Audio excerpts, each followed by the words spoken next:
Buen día con todos. Tuve la visita de un amigo de la infancia. Crecimos juntos, amigos desde que teníamos 8 años de edad. No lo veía hace 29 años. Él también pastor. Y entre las conversaciones que me dijo fue que él fue capellán de la universidad allá en Dallas, Texas, donde ellos viven, y que la universidad tiene la costumbre de ser muy abierta a las religiones. Entonces les dan la oportunidad a un local grande, tienen un local grande que es para el servicio, para adoración, digamos así. Y que él como capellán invitaban, imprimían lapiceros, imprimían folletos, invitaban a todos los estudiantes, el primer día de clases los invitaban a participar de reuniones y de estudios bíblicos. De toda la universidad, me dijo él, llegaban 4, a veces 5 estudiantes, ¿no? Los musulmanes hacían lo mismo, llenaban el local. Inclusive tenían que separar el lugar para las mujeres, el lugar para los hombres. Inclusive la universidad instaló en el baño de los hombres y en el baño de las mujeres especiales grifos de agua para que ellos se lavan antes. Y él me decía, era una vergüenza para nosotros que nos llamamos cristianos frente a ellos que oran a un Dios falso, ¿verdad? Pero bueno, aquí estamos nosotros para bendecir al Señor y vamos hace 3 semanas, después de estudiar el Salmo 103, los primeros 7 versículos, luego predicó Daniel, luego tuvimos el Día del Padre, y hoy vamos a continuar con el Salmo 103 porque realmente tiene información que vale la pena. Vamos a repasar lo que vimos hace 3 semanas. Ahí tienen ustedes el cuadro. Buenos días. Están ahí con arrumacos. Ahí está. Recibieron ustedes una copia de este cuadro. ¿Recuerdan? Abran su Biblia en el Salmo 103. Ahí está, muy bien. Mario lo tiene en la Biblia, lo está enseñando para avergonzar a los que no lo tienen. Me parece muy bien, Mario. Eso. En el Salmo 103. Ahora, una cosa interesante es esta. Nosotros acá en la iglesia predicamos la Biblia capítulo por capítulo, versículo por versículo, pero una de las cosas importantes es que la mayoría de creyentes cuando leen la Biblia tienen lo que se llama un acercamiento popular. ¿Qué cosa es el acercamiento popular? Te sientas en tu casa un ratito, agarras la Biblia, lees una porción de la Biblia y dices, ¿qué me enseñó el Señor? Y de repente algún versículo te llamó la atención y ese es tu estudio bíblico. Y esa forma de estudiar la palabra se conoce como el acercamiento popular porque es lo que la mayoría hace, pero no profundizamos en la palabra. Y entonces lo que queremos nosotros acá en la iglesia no solamente es que estudiemos la palabra o escuchen la palabra, sino que aprendan ustedes a observar también en la palabra. Y por eso hicimos este estudio hace 3 semanas de los primeros 7 versículos.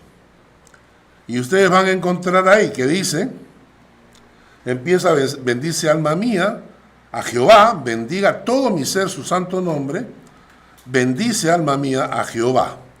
Si ustedes se dan cuenta, el Salmo empieza así y termina así.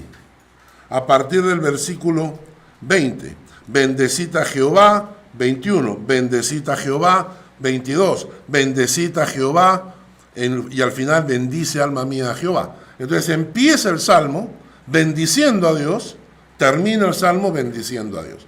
Ahora, versículo 3, Él es quien perdona todas tus iniquidades. Tenemos un Dios que perdona. El que sana todas tus dolencias. Tenemos un médico que sana. el que rescata del hoyo tu vida, un Salvador que te rescata, el que te corona de favores y misericordias, un Padre que te cubre con su amor. ¿Cómo sé yo qué significa eso? Porque a la hora en que estudio, con el programa Logos que tengo en la computadora, busco otras versiones de la Biblia. Y al buscar otras versiones, otra versión me dice, ese significado, lo que dice acá, el que te corona de favores y misericordias, en esa otra versión es te cubre con su amor. Entonces uno utiliza otras versiones de la Biblia para mejorar su comprensión del texto. Luego dice, versículo 5, el que sacia de bien tu boca de modo que te rejuvenezcas como el águila. Él te da un poder que renueva tus fuerzas como el águila. Versículo 6, Jehová es el que hace justicia y derecho a todos los que padecen violencia. Tienes un abogado que te defiende. Y por último, sus caminos notificó a Moisés y a los hijos de Israel sus obras. Es así, porque Dios es un guía, Dios habla, Dios te dice, Dios te dirige. Y Dios utiliza diferentes medios para mostrarte su voluntad. No es que viene un pajarito y se para en la ventana con un papelito en la boca, ¿no?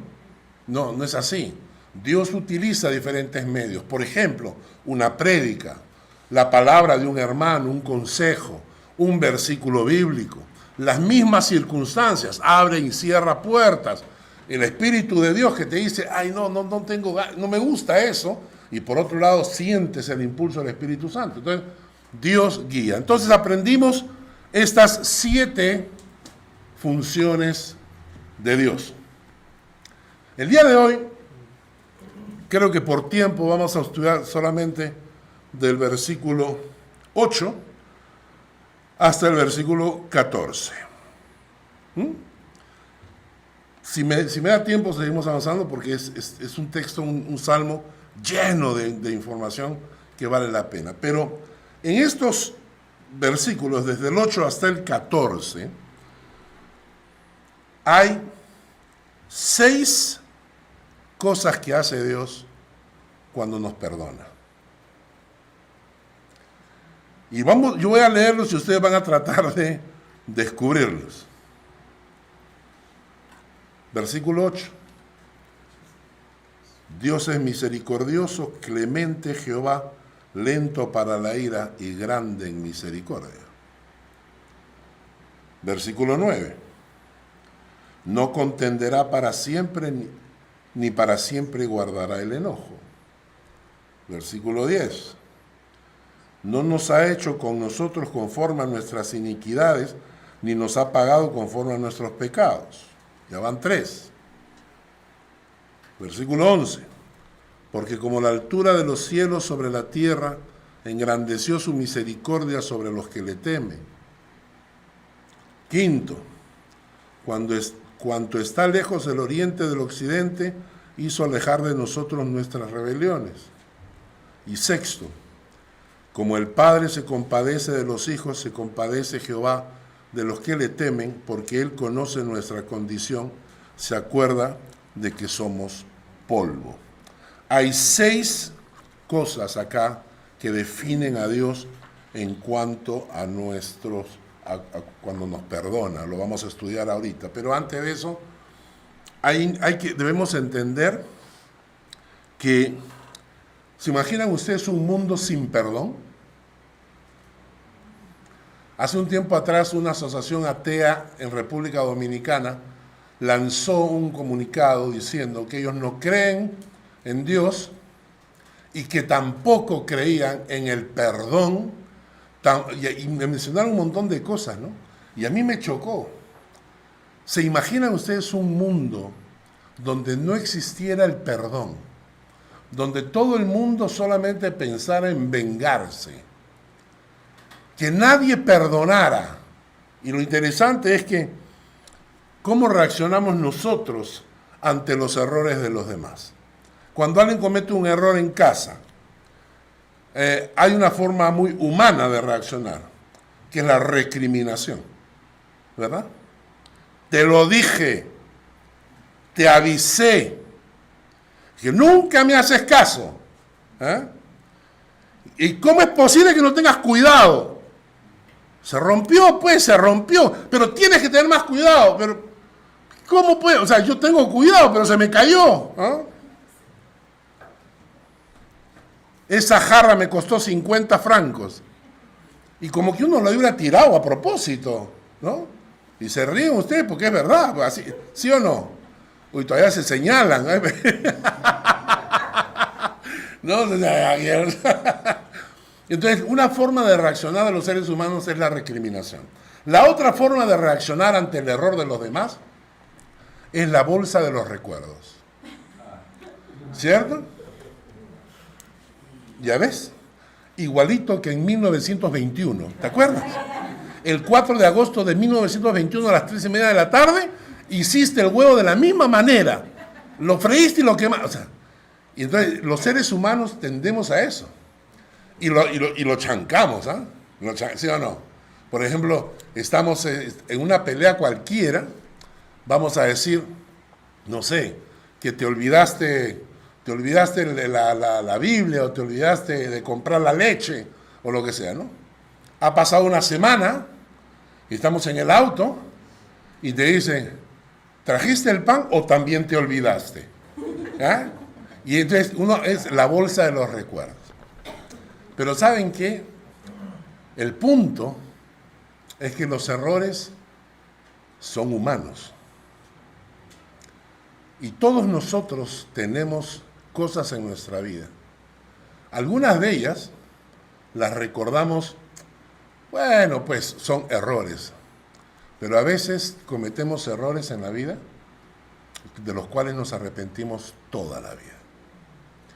Y a veces hacemos cosas que nunca hubiésemos querido hacer. Y una cosa importante que debemos entender es que si hay algo que el diablo quiere hacer contigo, escucha bien esta frase, si hay algo que el diablo quiere hacer contigo, es que cometas un error del cual te arrepientas toda la vida. Un error que te acompañe por siempre. Hay un texto que a mí me llama mucho la atención, en 2 de Corintios, capítulo 11, versículo 3.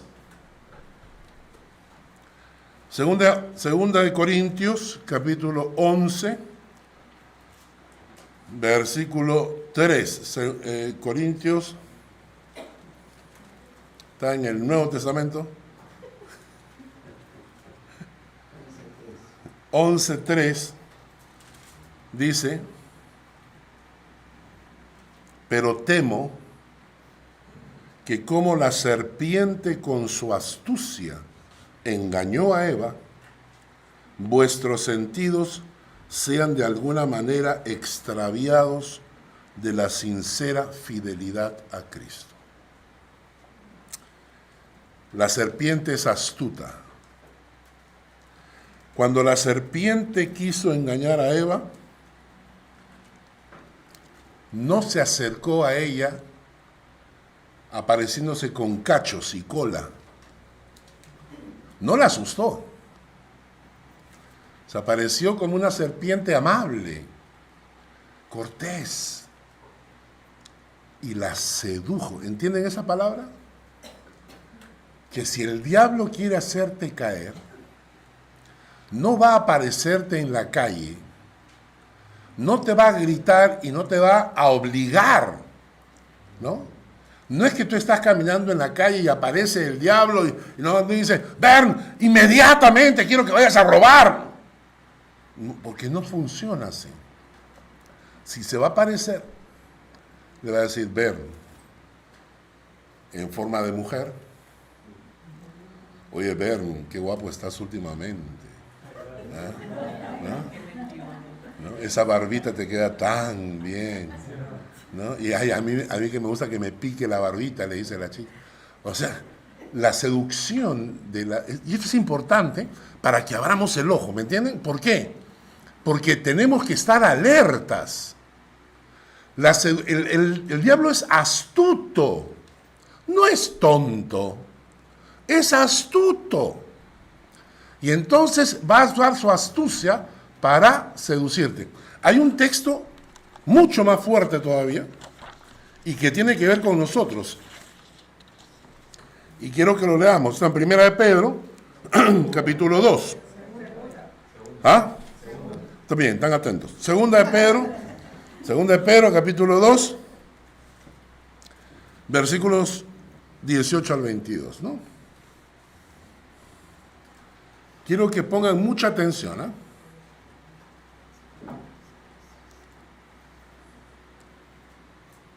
Está hablando de gente que son instrumentos de Satanás para destruirte, ¿ah? Es que no te van a proveer nada bueno, sino van a hacer tu destrucción. Dice así: pues hablando palabras infladas y vanas. Las palabras infladas son los halagos, ¿no? Y la palabra vana significa hueco. El típico, o sea, ¿cuál es una palabra o una frase inflada y hueca?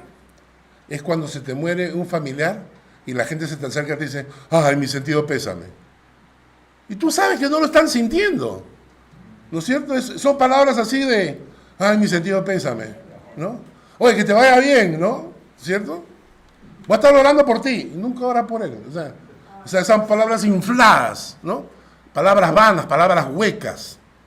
Mira, dice, pues hablando palabras infladas y vanas, seducen con concupiscencia de la carne, o sea, con las malas intenciones de la carne y disoluciones, ¿a quiénes?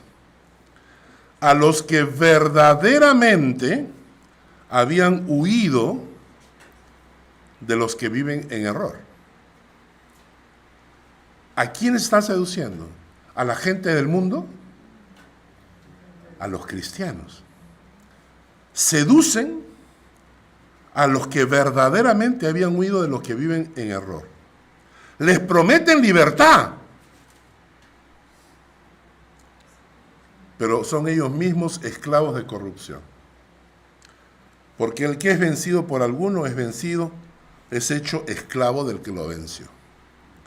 Ciertamente, si habiéndose ellos escapado de las contaminaciones del mundo por el conocimiento del Señor y Salvador Jesucristo, enredándose otra vez en ellas, son vencidos, su postrer estado viene a ser peor que el primero.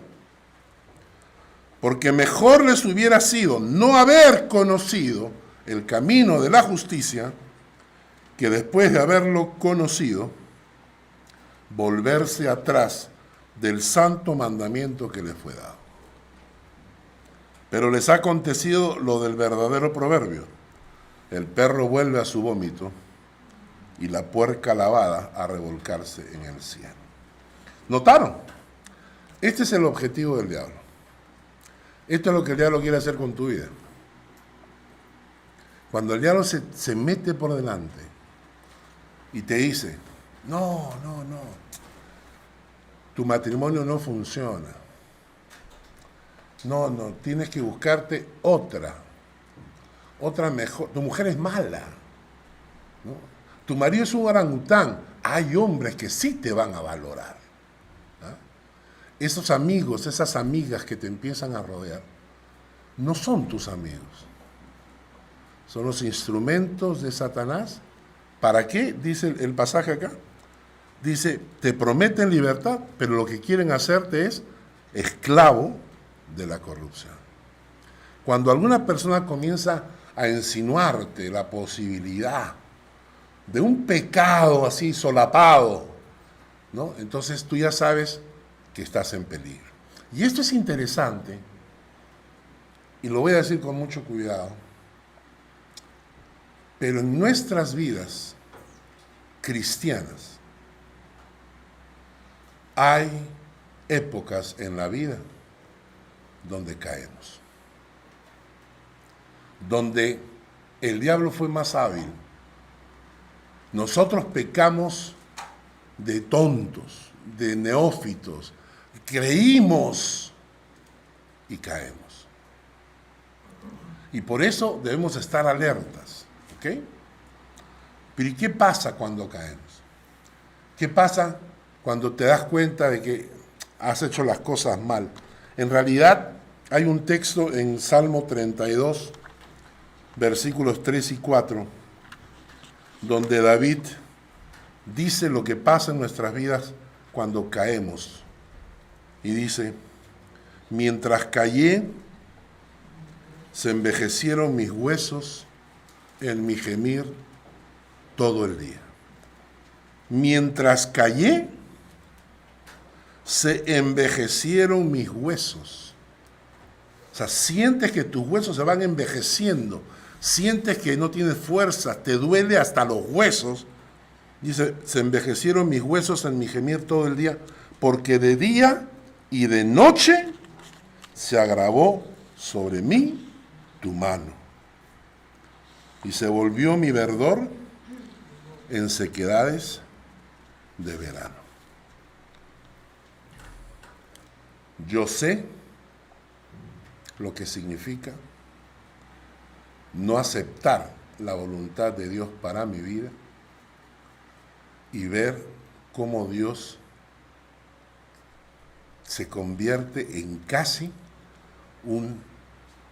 alguien que me está deteniendo de avanzar, y yo sentirme frustrado, y lo que hacía David, ¿no? Sentir que mis huesos envejecen día a día, en mi gemir, en mi clamor, y todo porque decidí no hacer la voluntad de Dios. Yo en el año 93 renuncié como pastor. Me cansé. Me cansé de la gente, especialmente de los misioneros americanos. Me cansé. Vi tanta cochinada, vi tanta basura que reventé. Y entonces fui a mi iglesia y dije, ¿sabes qué? No me interesa ser pastor. Quiero dedicarme a otra cosa. Quiero dedicarme a hacer negocios, ¿no? Quiero trabajar secularmente. Un hermano muy sabio de la iglesia vino a mi casa a buscarme y me dijo, Carlos, qué bueno que tomes un año de descanso, me dijo. Toma un año de descanso.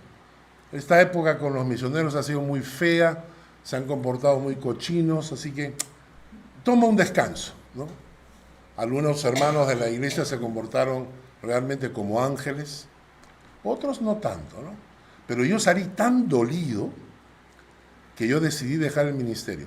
Este hermano me dijo, tómate un año, descansa. Ya, y yo dije, amén, hermano, voy a tomar un año, ¿no? En ese año Dios nos bendijo. Nos bendijo de manera increíble. Financieramente, todo nos bendijo.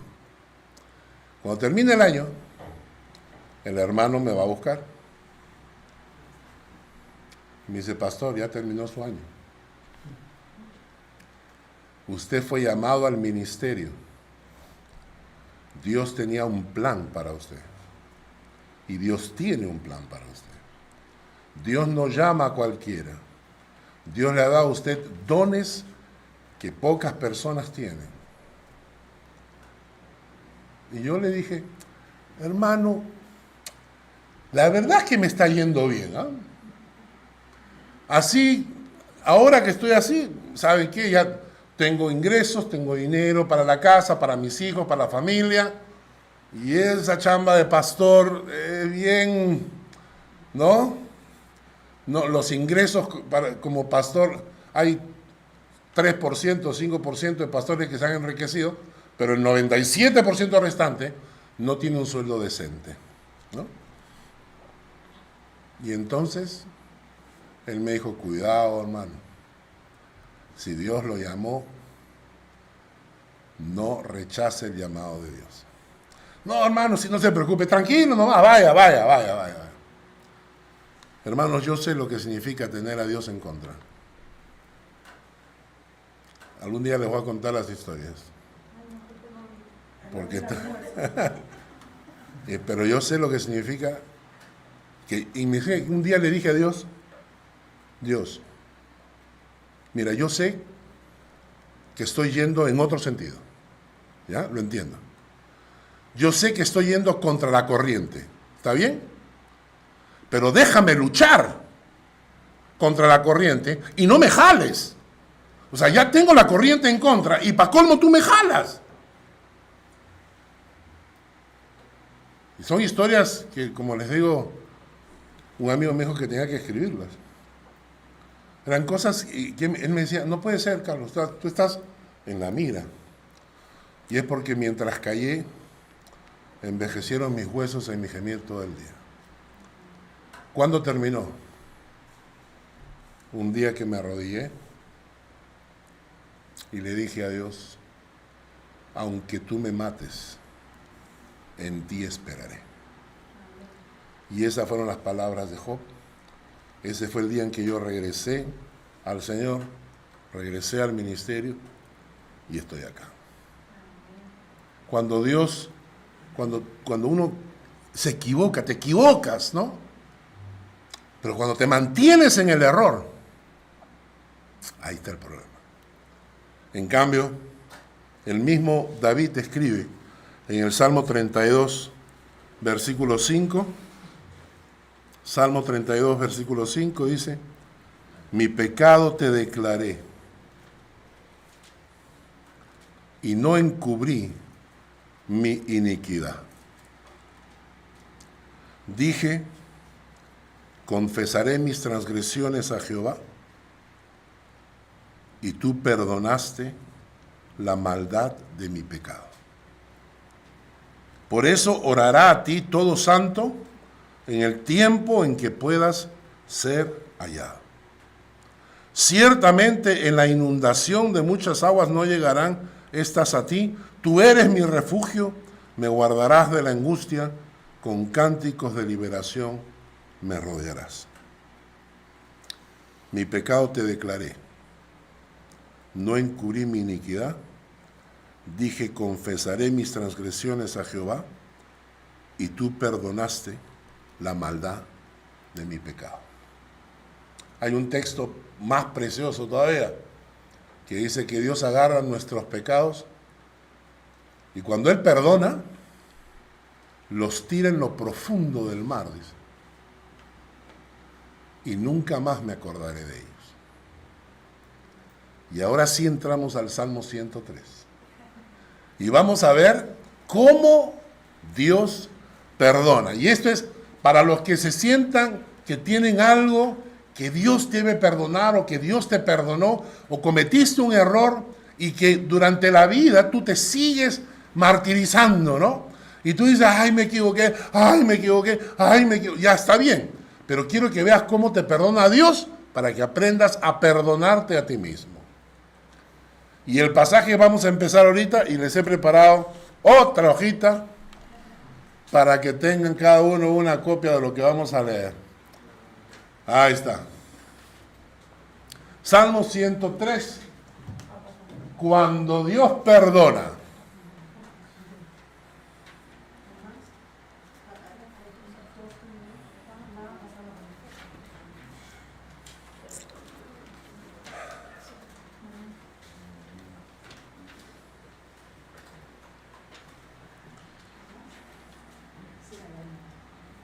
¿Tienen todos?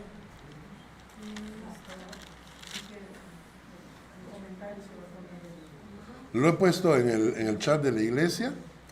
Hay que ponerlo en el Facebook. Traté de ponerlo, pero no lo logré. ¿Alcanzó para todos?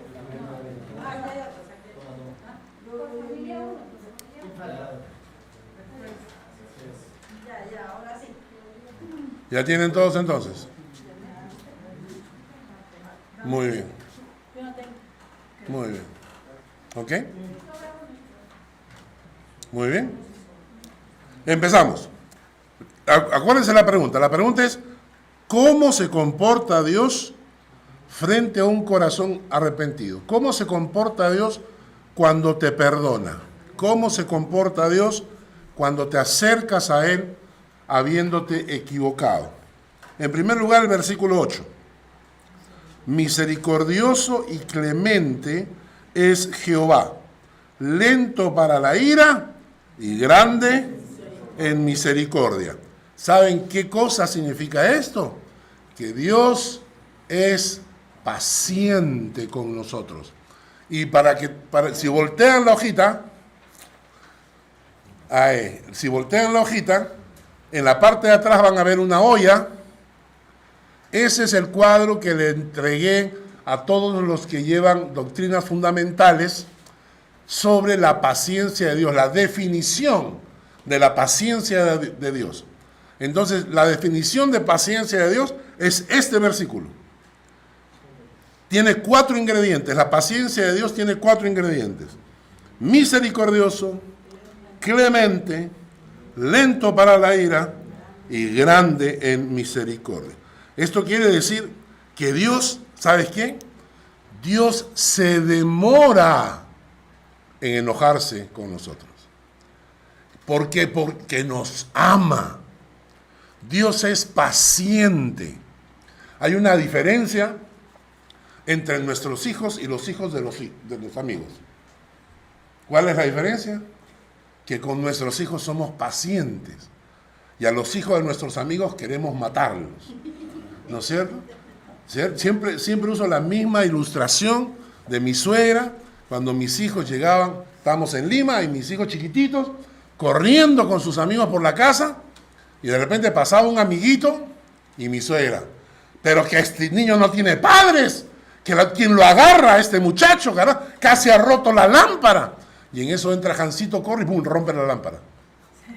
Y yo la volteo a mi suegra y le digo, a ver, dígale algo pues a Hans. No. ¿Por qué no? Porque es mi nieto. Esa es la diferencia. Es decir, con nuestros hijos tenemos paciencia. Cuando tenemos amor, tenemos paciencia.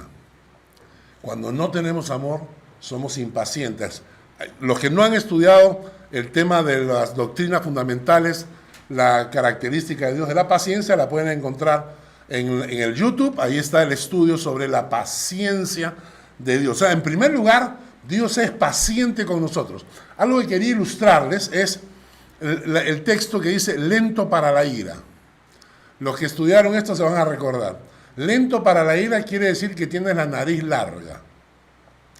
En hebreo significa que tienes la nariz larga. ¿Por qué? ¿Qué tiene que ver la nariz larga con la paciencia?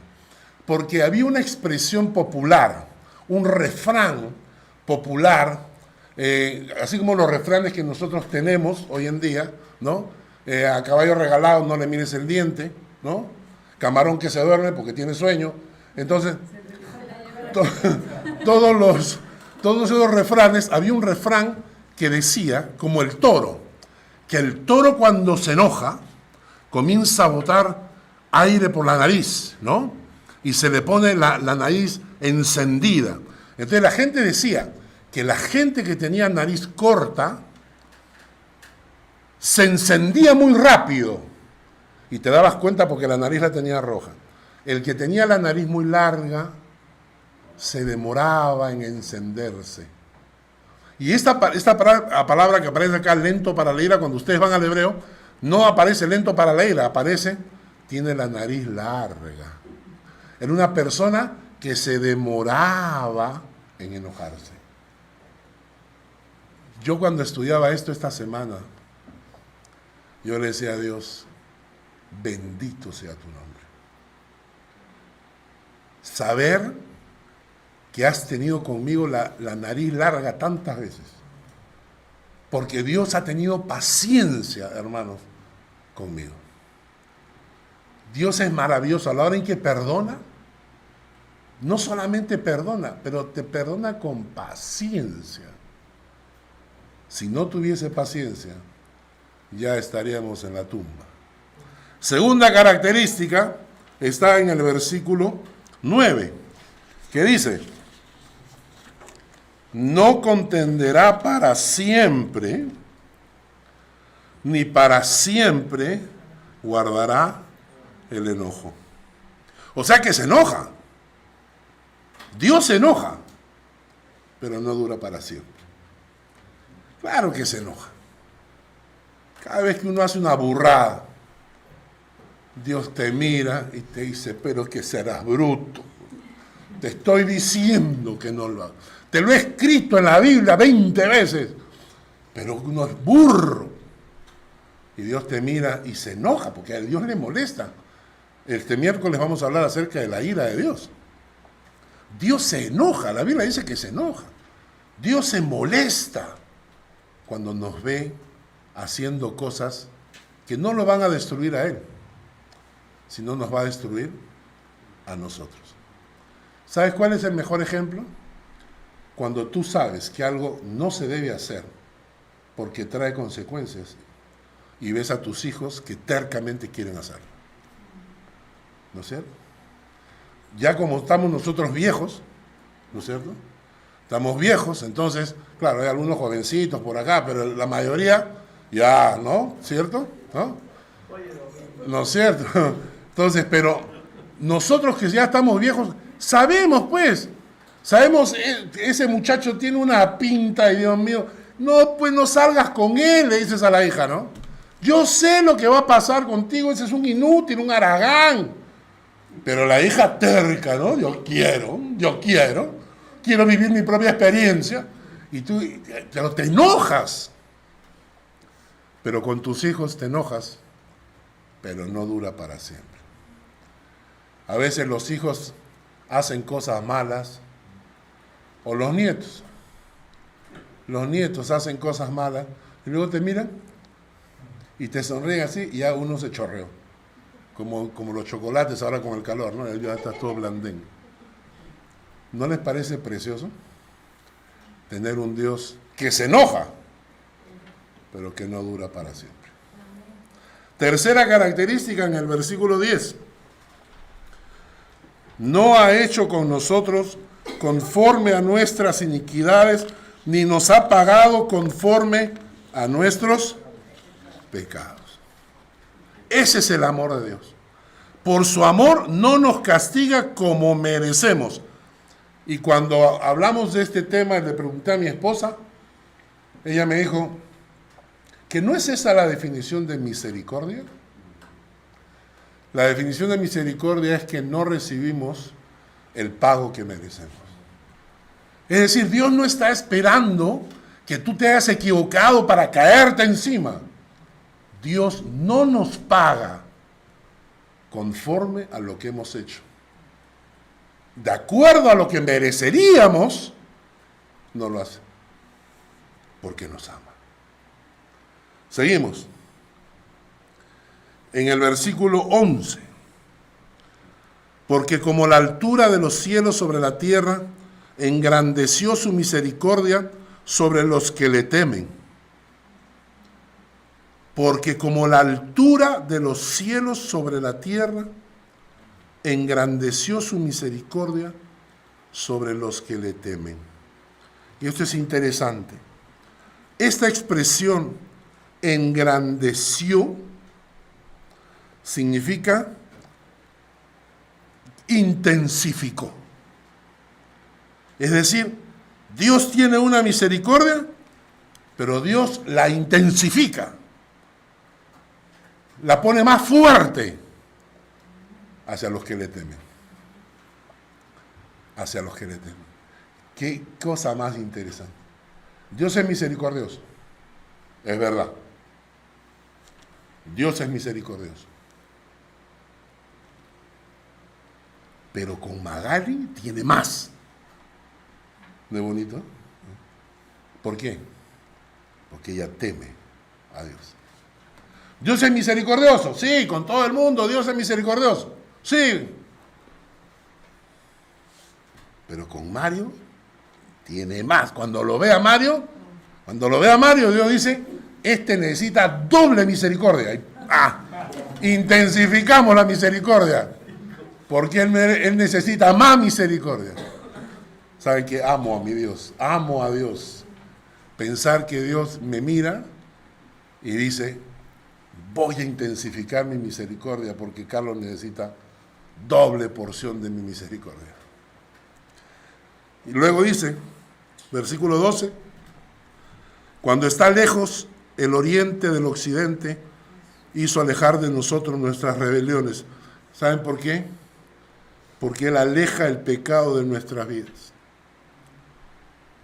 El perdón de Dios siempre tiene como efecto alejarnos del pecado. ¿La gracia de Dios te aleja del pecado o el pecado te aleja de la gracia de Dios? Es decir, cuando Dios interviene con el perdón, no te quedas ahí. O sea, no es que te perdona y tú continúas pecando, porque cuando Dios interviene con su perdón, también interviene alejándote del pecado. Entonces Dios, no, momento. Te perdono, pero vamos a trabajar ahí, ¿eh? Hay que trabajar en esa área, porque voy a alejar de ti. Todos los pecados los voy a alejar como está lejos el oriente del occidente, el este del oeste, que son completamente separados. Así actúa Dios en nuestras vidas. Y esto es lo maravilloso, hermanos, porque la santidad es un proceso que debe ocurrir en la vida de cada creyente, no es opcional.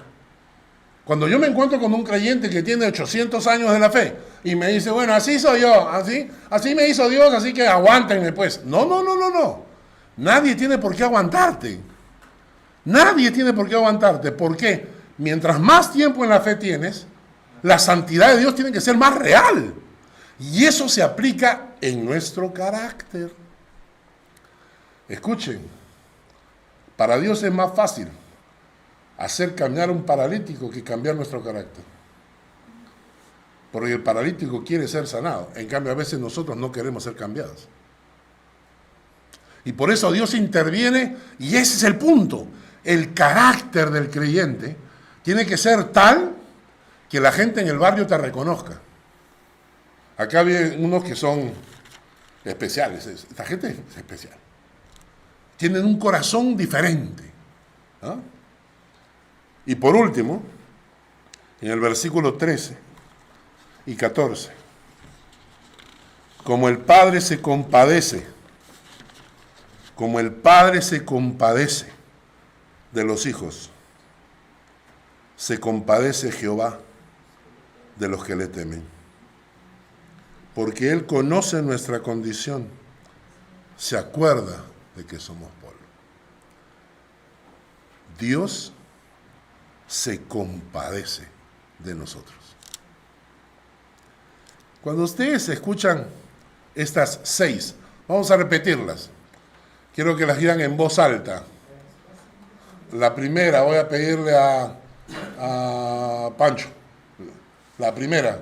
En el versículo 8, Dios es paciente con nosotros. Dios es paciente con nosotros. Hugo, la segunda. Dios es misericordioso, no se enoja. Dios se enoja, pero no dura para siempre. Tercero, Lucy. Por su amor no nos castiga como merecemos. Por su amor no nos castiga como merecemos. ¿Ah? Heber, la cuarta. Su misericordia se intensifica sobre los que le temen. Su misericordia se intensifica, se duplica sobre los que le temen. Liliana, 5. Aleja el pecado de nuestras vidas. Aleja el pecado de nuestras vidas. Evelyn, 6. Se compadece de nosotros. Se compadece de nosotros. Quiero hacerles una pregunta. Estas 6 características, ¿tiene un Dios que se parece a un policía? No. ¿Se dieron cuenta cómo estamos equivocados? ¿Cómo podemos imaginar que Dios es un policía que está esperando, está esperando que caigas para caerte encima con el juicio? No. Yo quiero este Dios en mi corazón. Porque cuando yo me equivoco, yo quiero tener un Dios así. Yo no quiero un Dios que me aplaste, no quiero un Dios que me destruya. Yo quiero un Dios que se compadezca. Que diga, Carlos es tan burro que vamos a poner doble porción de misericordia, porque este es medio sonso. De doble porción de misericordia le voy a poner a él, ¿no? Que Dios sea paciente conmigo. Que Dios no me dé el pago que me corresponde.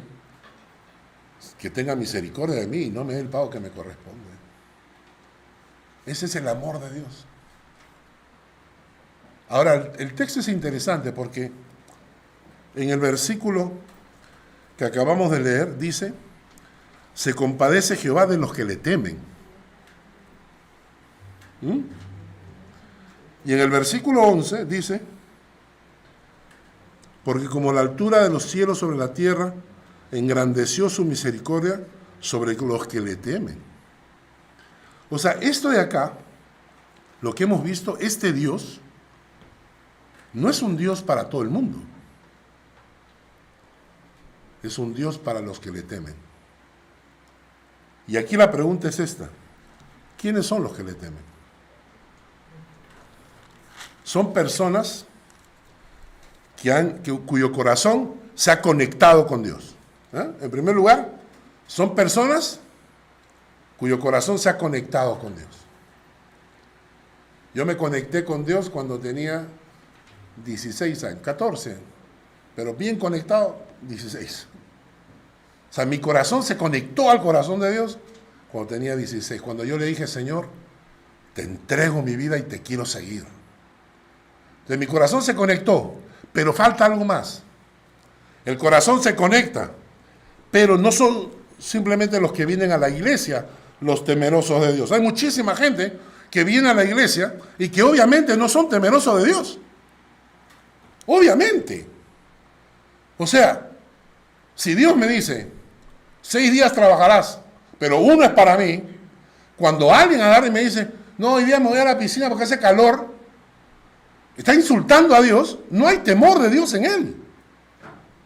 Entonces, cuando yo me encuentro cristianos que vienen a la iglesia y cuyo comportamiento no honra a Dios, sé que no son temerosos de Dios. Entonces, el pasaje acá no habla de esa gente, sino habla de esas personas que, si bien es cierto su corazón se conectó con Dios, en su cerebro hay un momento en que hace un clic. Cuando él, por ejemplo, hemos estado estudiando en doctrinas fundamentales, hemos estado estudiando los atributos incomunicables de Dios. Son los atributos propios de Dios, solo de Dios. No los que transmite a sus hijos. Dice así, por ejemplo, está estudiando y dice, wow, Dios es omnisciente. Dios sabe las palabras de mi boca antes que yo las diga. Dios sabe todo lo que yo pienso, lo que yo estoy intentando hacer. No lo he hecho, pero lo intento, ¿no? Dios sabe mis pensamientos. Dios sabe todo. Y además, Dios es omnipresente. Es decir, está en todo lugar, especialmente en ese lugar donde no hay nadie. Y yo creo que porque estoy solo puedo hacer lo que me da la gana. Ahí también estaba Dios. Entonces Dios es omnisciente, Dios es omnipresente y Dios es omnipotente. Y el día en que dice, es hora de pasar a aduana, no te detiene nadie. Es decir, tu vida cambia en un segundo. Y si Dios dice, y les digo, hermanos, conozco el caso de creyentes, que Dios dijo, yo no quiero que sigas pecando, mejor te vienes. Les dio una advertencia, no hicieron caso. Les dio una segunda advertencia, no hizo caso. Y un amigo le dijo, sigue así y Dios te va a pedir la vida. Y él contestó, que me la pida. Y se la pidió. Y se la pidió y lo mataron con 27 puñaladas y lo descuartizaron. Nunca encontramos todas las partes de su cuerpo. Cuando uno es insolente contra Dios. Y entonces cuando tú escuchas, dices, Dios es omnisciente, Dios es omnipotente, Dios es omnipresente. ¿Sabes qué? Tu corazón dice, un momento, a este Dios hay que temerle. A este Dios hay que temerle. O por ejemplo, cuando estudiamos que Dios es soberano, que Dios es supremo. No solamente soberano quiere decir que Él puede hacer lo que Él quiera, cuando Él quiera y como Él quiera, pero además es supremo. No hay nadie que esté a su altura, ni el diablo. No hay ningún ser humano que yo decreto y que Dios me tenga que obedecer, que yo declaro y que Dios tenga que obedecer. No, Señor. Dios es soberano y es supremo. y que su voluntad está por encima de todo. Y entonces yo digo, wow. Y además de eso, es santo. Entonces mi corazón se descompagina y dice, ¡ay, un momento! Sería muy bueno que temas a Dios. Y cuando eso pasa en tu corazón, cuando ese temor brota, te conviertes en el objetivo de la bendición de Dios. Quiero que leamos juntos el texto del Salmo 33,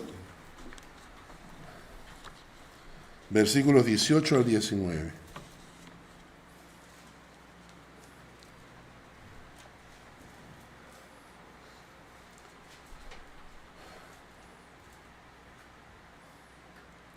Salmo 33, versículos 18 al 19. He aquí el ojo de Jehová sobre todos los que le temen, sobre los que esperan en su misericordia, para librar sus almas de la muerte y para darles vida en tiempo de hambre. Sobre los que le temen. ¿Qué pasa con los ojos de Dios? Sobre los que le temen. Está sobre nosotros. Dios dice, estoy mirando, te estoy chequeando. ¿Ah? Los ojos de Dios están atentos sobre ti. Yo ahora de abuelo, me ha venido la noica. Yo con mis hijos era súper dejado. Mis hijos iban, venían, se paraban en la ventana. Yo súper dejado, pero con mi nieta no. Y a veces estoy en la casa de Hans, y está Hans, está Julia, está la abuela. Y yo veo que mi nieta está caminando sobre las piedras y ninguno la mira. Y yo digo, ¡ey! Pongan atención, por favor. Mi nieta está caminando, se puede golpear, ¿no? Y todos me contestan, anda, atiende tú, pues agárrala tú. Así me dicen, bien malos, ¿no? En lugar de ir y responder, y el Hans se burla. Pero yo tengo el ojo puesto en mi nieta. ¿Por dónde va? ¿Qué está haciendo? Si hay algo cerca que se puede golpear. Ese es nuestro Dios. Ese es nuestro Dios. Ahí la dejo. La próxima semana vamos a estudiar la fugaz de la vida del hombre. El versículo 15, el hombre es como la hierba son sus días, florece como la flor del campo, que pasó el viento por ella y pereció, y su lugar no la conocerá más. Y luego hablaremos que frente a lo fugaz de la vida del hombre, tenemos lo eterno de la misericordia de Dios, porque su misericordia es desde la eternidad y hasta la eternidad. ¿Sobre quiénes? Sobre los que le temen. Señor, gracias por esta mañana y por tu palabra. Padre, qué bendición eres tú para nosotros.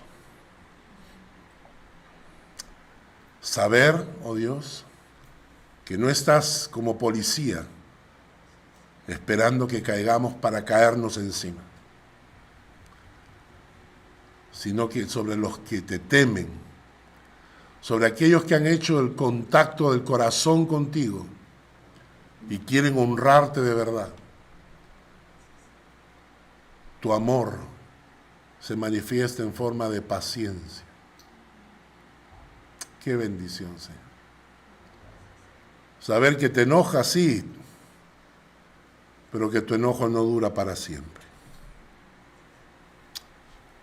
Saber que no nos pagas conforme a lo que hemos hecho. No, Señor. No nos pagas conforme a lo que hemos hecho porque tienes misericordia sobre nosotros. Y algunos somos tan burros que tú tienes que duplicar tu misericordia sobre nuestras vidas y te agradecemos porque la intensificas, Señor, intensificas tu misericordia sobre nosotros. Gracias, oh Dios. Gracias, Padre, porque tener un Dios así,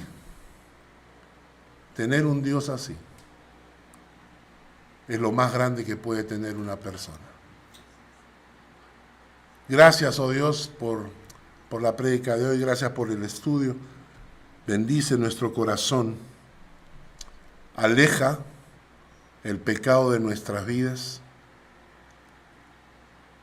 Danos el perdón, pero aleja el pecado de nuestras vidas. Enséñanos a temerte, oh Padre,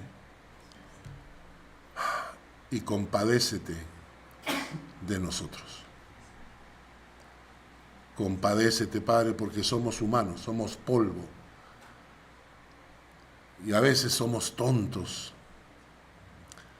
Gracias. Pedimos, oh Dios, que pongas en nuestro corazón temor para buscarte.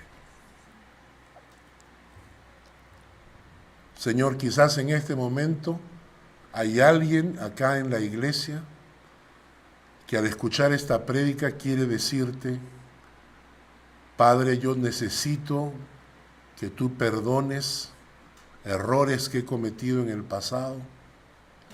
Padre, necesito que tengas compasión de mí, me limpies del pecado, como decía David. Te confesamos el pecado.